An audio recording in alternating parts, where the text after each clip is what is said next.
Inselmilkom nilqakom għal programm ieħor Kuxjenza. Illum se niddiskuti suġġett illi huwa delikat, sensittiv u hawn ħafna nies li ma jirrealizzawx kemm ikunu qed iweġġgħu bil-sinhom jew inkella b'kitbietom fuq il-mezzi soċjali dwar id-dera. U llum għandi 3 persuni li huma interessanti ħafna uħud minnhom tafuhom għax huma personalitajiet ukoll. Għandi l-Brendan Terribile li huwa producer, attur, direttur, ma nafx il-lista hija qatwila.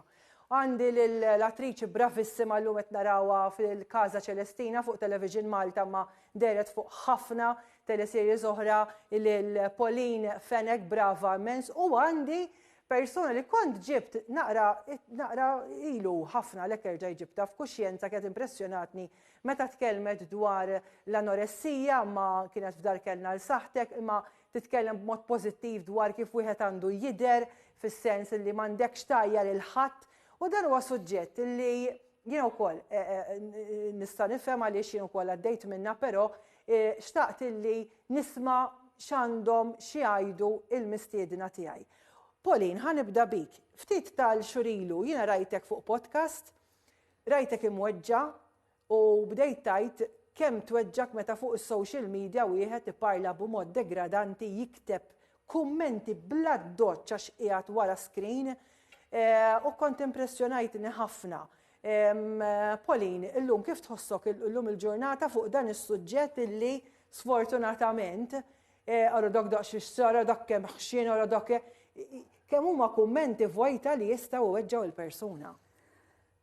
Inti qatt ma tafx minn xi xadej il-bniedem. Dik l-ewwel waħda ġifieri inti ma tafx għalfejn dak il-bniedem qawwi. Ma tafx qed jagħmel forsi dak il-bniedem biex jikkontrolla il-figura tiegħu, il-ħxuna tiegħu. Ma dawn l-affarijiet ma tafhomx għax inti m'intix tgħix fil-ħajja ta' dak li jkun. Jiġifieri dal-kummenti bla sens inti qasbis taf xetta minnu l-bniedem, issa llum m'għadniex 20 jiena, forsi rabbejt 10. Imma meta kont iżgħar kont weġġa' ħafna. Għax jien nara nies li jieklu Alla jbierek u jibqgħu l-istess. U jien kont ngħidilhom jiena kien xhom ċokkolata nisdis nofs kilo. Jekk inxomm ma sibor jkun ikola. Jiġifieri inti ma tafx minn xi għaddej dak il-bniedem, ma dal-ħafna paroli li u ngħiduha kif inhi, mela ara ma doffi kemm tqawwit, ara x'ċanda, ara hekk, wara law u wara lem. Jekk tagħmel id-dieta, naħseb mardetta, dika jekk irqiqa u dik isa gattarel skwiċċuta. Jiġifieri daw in-nies qatt min sa talqilhom ħalqhom. Illum nasal f'punt ngħid oqgħod parla waħdek. Imma meta inti tkun għadek żgħir, jiena naf persuna li għandha 14-il sena edbati ħafna għax hija qawwija u llum ngħidu bullying imma tikkommentaw lax qawwija. 14-il sena m'għandekx lodda għadek ma maturajtx biżżejjed biex inti tkun kapaċi tikkumbattihom dal-affarijiet, allura tispiċċa tweġġa' waħdek id-dar tikbi, tispiċċa ma tikolx għax inkella tiħxin u nibdew bil-problemi oħra ta' marti ieħor. Jekk għandek kommenta, aħseb 1,000,000 darba. U mbagħad jekk għandek tikkummenta u jekk ma tgħid xejn, taqta' figuri sbaħ. U inti kont qed tgħid li persuna pubblika u tidher u brava, nixtieq nfaħrek għax vera attriċi vera brava.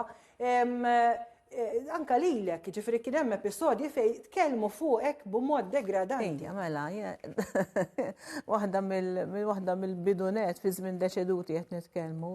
Il-karattru kien nara antipatiku ta' deċeduti, il-kunjata li ħadd ma jrid biex ngħidlek. Imma dik kienet il-parti u konna nitqu nagħmlu għoda, imma dak li jkun jisu joħodha bis-serjetà.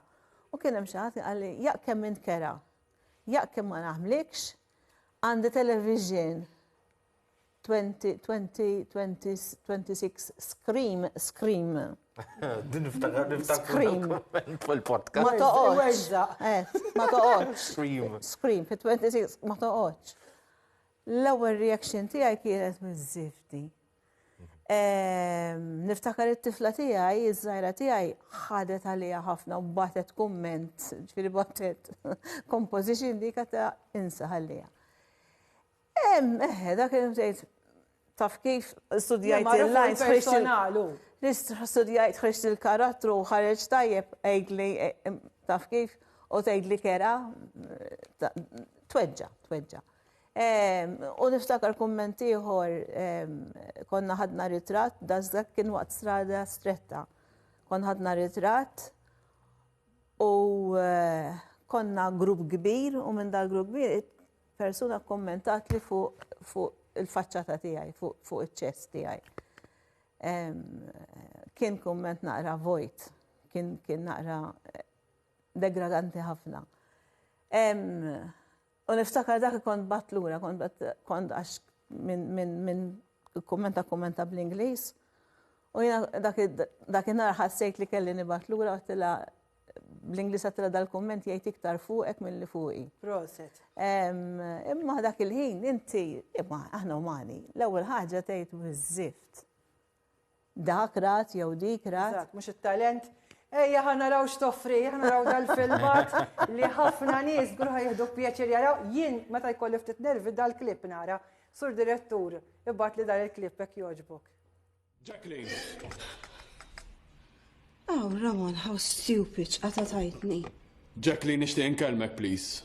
You know what time it is? Issa titkellimni. Nafx ħenu qalbi. Alla mhux aħjar tmur torqod Ramon, ma jmurx għada tqum brasek. Jacqueline, iridek titla' minn dari!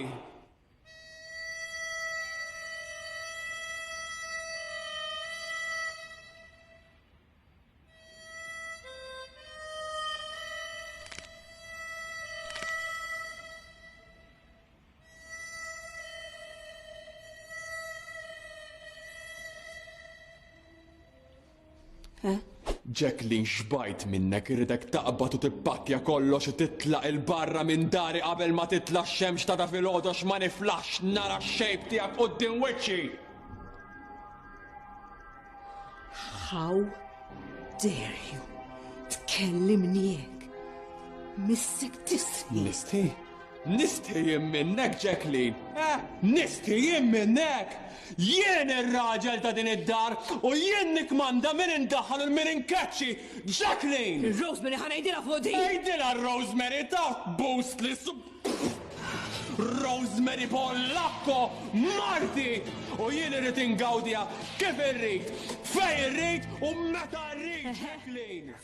ċabċipas, nara kemm jekk nara kuljum ukoll nibqa' nitħaq. Faxxina, Dik kienet ħolma fuq kollox ta' miski. Ma tajba ħafna. Brendan, inti wkoll attur u meta ltqajna hawnhekk għax inti kollega tiegħi, għat li kemm dan is-suġġett iweġġak ħafna, bħalma qalet Pauline. Inti wkoll għaddejt minn xi tip ta' kliem dispreġjattiv. L-istess bħal Pauline prattikament, imma forsi l-esperjenza tiegħi hija naqra differenti.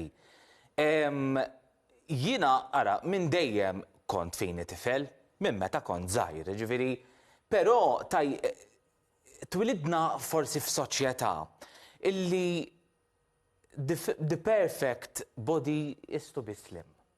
U minn meta kont żgħir, dejjem dak kelli it-tir, dak kien it-tir li jiena boċċu, jiena fin tifel, irrid inkun irqiq bħal sħabi, jiena ma nistax nagħmel hekk, ma nistax nisfen, qed tifhem, allura meta kont żgħir forsi kien jgħidu li bomblu biex jiċċajtaw u hekk. U insomma, u mbagħad bdejt fid-dinja tat-televiżjoni u tal-acting. Għaddejt minn perjodu f'ħajti meta kelli 18 qisu 19-il sena fejn ma nafx ġara jien xrinkjajt. Inqast ħafna kważi 40 kilo. Dak il-perjodu jien kelli parti prinċipali fid-drama popolari ħafna ta' Eileen Montezin, qed nirreferi għal Becky. U ovvjament jiena sirt popolari ħafna permezz ta' dan id-drama. U għadhom jirrepetu sal-lum il-ġurnata. Ovvjament wieħed jikber, wieħed jinbidel, jgħaddi minn ċertu żminijiet f'ħajtu, kelli bżonn ukoll ftit mediċina, eċetera, eċetera. Però tajjeb illi ngħid illi meta dak iż-żmien jiena kont inqast ħafna, jiena kont inħares fil-mera u ma kontx nista' nemmen li jiena issa ġejt waist 28, 65 kilos. Kont immur nixtri l-ħwejjeġ, jien kont immur għal waist 44. Mbagħad niġi ftiegħu u ngħid, wow, issa m'għadniex nilbes 44 jien, issa qed nilbes waist 28. Jew intella l-qalzit waist 28 qudiemi biex nitwieħ u ngħidlu, da mhux tiegħi. U le, da tiegħi. Waist 28 issa jien. Is-soċjetà daħlet inna dit timbru f'moħħna illi the perfect body, il-persuna li rid ikun slim. U dik xi ħaġa illi tweġġana ħafna. Illum il-ġurnata li jiena nbdilt, ġajt forsi tqawwejt xi ftit. Niltaqa' ma' nies illi flok jgħiduli you look good today, tidher tajjeb ħafna. Madonna kemm ħxint. Body shaming il-ħin kollu. Meta kont ftit iżgħar, ovvjament ma kontx nista' naċċetta di li jien ħanerġa' nitqawwa, qed tifhem għalax tkissrek din il-ħaġa li inti irqiq wasalt laqas jien stess ma kont nemmen li jiena ġejt waist 65 nider bħal kumplament ta' sħabi fl-aħħar u issa bdejt nerġa' nitqawwa. Qed tifhem? Illum il-ġurnata ħriġt minnha għaliex għax jiena rrid neduka lil dawk in-nies li jisma' kulħadd huwa differenti, kulħadd jgħaddi minn esperjenzi differenti minn flok imma tuża jekk inti ma tafnix. U di laqtitni reċentament kont qiegħed qed nagħmel show u kelli kostum, insomma ma tantx kont komdu b'dal kostum, imma għamilta xort tal-performance u flok ġiddi l-persuna ma tafx minix minn Adam u qalt li qed narfek ta' proset. Ġiddi l-persuna qalt li qed narfek ta' Madonna kemm ħxint hi. U għamilt lejl ħażin għaġeb, ġifri kont bil-kostum, kostum ma kontx kont li rrid ngħid hija di. Guys, jekk taraw persuna tafa jew ma tafix, irqaqet, tqawwit, whatever, għajdilha tidher tajba llum. U daqshekk. M'hemmx għalfejn noqogħdu niddiskrivuha. Imma jekk tgħidlu persuna tidher tajba, forsi ikun dawn u ġibu naqra tapliftjaħ ftit. Kellimna fis-sajf l-għadda jien mort nara shows il-Fringe Scotland. Battuli dak. Tiftakar konna tkellimna u rajt show jismu Swampesk. Isu burlesk imma differenti. Li kien differenti li daw mhumiex il-figura li s-soltu naraw fuq on stage burlesk. Min kien vera u vera qawwi ġifieri, min kien vera ġifieri huma apposta kważi a group of misfits kienu għat-teatru, kienu qawwijin, min kienhom sidru vera kbir u ħadd ma il-performance inkredibbli ġifieri jaqbżu. Ġifieri dawn vera they're challenging dil-idea ta' body shaming, biex jgħidu isma' kulħadd jista' jagħmel dak li jixtieq jagħmel jekk poġġi moħħok hemm. Għandi l-Jessica Faċċol. Jessica, inti nammirak windu ġejt f'kuxjenza nara fuq is-social media kemm tissielet fuq il-body shaming. Issa inti għaddejt minn perjodu ta' anoressija li inti kont iffissajt li m'intix ukoll fil-ġisem li tixtieq inti ngħidu hekk. U issilet magħha u rbaħta. Kemm dawn il-kummenti jistgħu imardu bniedem u inti taf għax taf li f'dar kien saħtek hemm diversi persuni li għaddew minn tbatija wkoll minħabba kummenti tan-nies. Ħafna fil-fatt, meta issemmi dar kien saħtek aħna laqas kellna television kien ċertu stazzjonijiet blokkjati, eżempju, jew mobiles ċertu ħin. Ħalli inti tevita tara ċertu kummenti jew ċertu m'hemm bżonn ikunu kummenti llum anke tiftaħ ir-radio tisma' reklam, ġifieri fimt jiena niftakarni darba kont qiegħda fis-supermarket kont qed nisma' reklam biex tonqos u affarijiet hekk. Imma kif semmew tajjeb ħafna nies ma jiffukawx fuq is-sabiħ, jekk inti qed tara persuna issa qawwija rqiqa.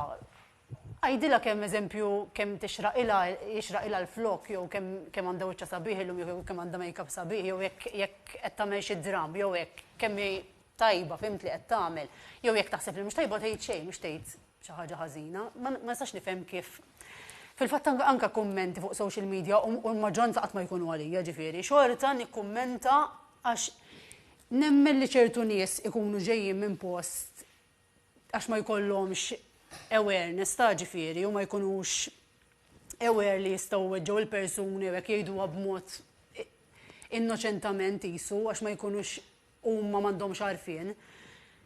Imma mbagħad tinduna meta ċertu nies ikunu qed jgħidu għax m'għandhomx jagħmlu fil-verità. Mela, Brendan, issa fuq li qalet Jessica qed narak toqmos ġara. Għaliex ara tajjeb illi ngħidu illi inti dejjem, inti minn inti, dejjem għandek tikol healthy, tagħmel l-eżerċizzju. Però ma jfissirx li għax inti bniedem qawwi. Inti tmur id-dar. Ok, għax din hija l-perspettiva ta' ċertu nies. Għax inti bniedem qawwi, inti kuljum id-dar, toqgħod tara t-television fuq is-sofan, toqgħod tikol mill-ġar ta' ċikkulata. Jew nkella ċikkulata u l-crisps. Ma jfissirx hekk l-aħwa. Forsi jiena bniedem qawwi, healthy, nagħmel eżerċizzju, nikol adattata lija b'mod nutrittiv, però dina il-perċezzjoni hija ħażina ħafna anke dan il-marketing li qed isir. Jiena ġieli ġew fuq ċertu nies li għandhom azzjendi kummerċjali u jgħidu li isma' ma tagħmilx id-dieta. Sorry, jiena I'm very happy as I am, immur 3 darbiet fil-ġimgħa il-ġim, qed tifhem, ġifieri I am happy.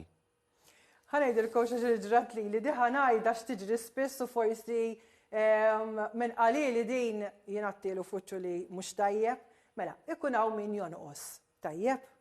U jiena tiġri li ta' spiss ma nafx għalfejn. U jgħidu li isma' żew kienu naqsu. Għandi xebaħ wex ma tridhomx xu. 5XL, 6XL, sorry ta'. U insult, ġifieri inti qed tifraħ għax inti nqastu li qed tgħidlu int li għadek qisek kaxxa. Ħantek il-ħwejja hija ma nafx ġilġil x'tiltqajtu magħha, però min jagħmilha din iqfu għamluha għax hija pasta żgħata u taħsbux qed tagħmlu pjaċir xi ħadd għax min irid isaqsik ma l-ewwel ma nilbis ħwejx ta' ħadd ieħor, nkun onesta. U t-tieni ħaġa qed tinsulta u din ara tiġri ta' spiss minn dawk illi issa x'naqsu. Allura issa se jarmu l-gwardarobba li għandhom ħwejjeġ u jtuha lil dawk l-imsieken li għadhom qawwija u jien dik iddejjaqni. Imma anke li tgħidli miskina, ta' jien mhix miskina. Jien mhix miskina. Imma dik jiena Mirja d-dar għandi, u ġifieri naf x'figer għandi u naf kif jien, Mirja d-dar għandi, imma tgħidlix miskina. U ħaġa oħra, u xi ħaġa oħra. Anka kultant mill-professjonisti ma jafux. Tmur tagħmel xi check-up, xi ħadd ma jafekx. X'isem, l-età, kolesterol m'għandix. High blood pressure m'għandekx. Veru, dik ir-reaction tkun qed nissimpatizza miegħek. Ara t-testijiet tad-dem tiegħi, kolesterol qatt ma kelli. Ara għax jiena ma nikolx imbarazz. Jiena l-qali d-dar qas jeżisti. Qas jeżisti, ġifieri ma nikolx imbarazz fis-sens.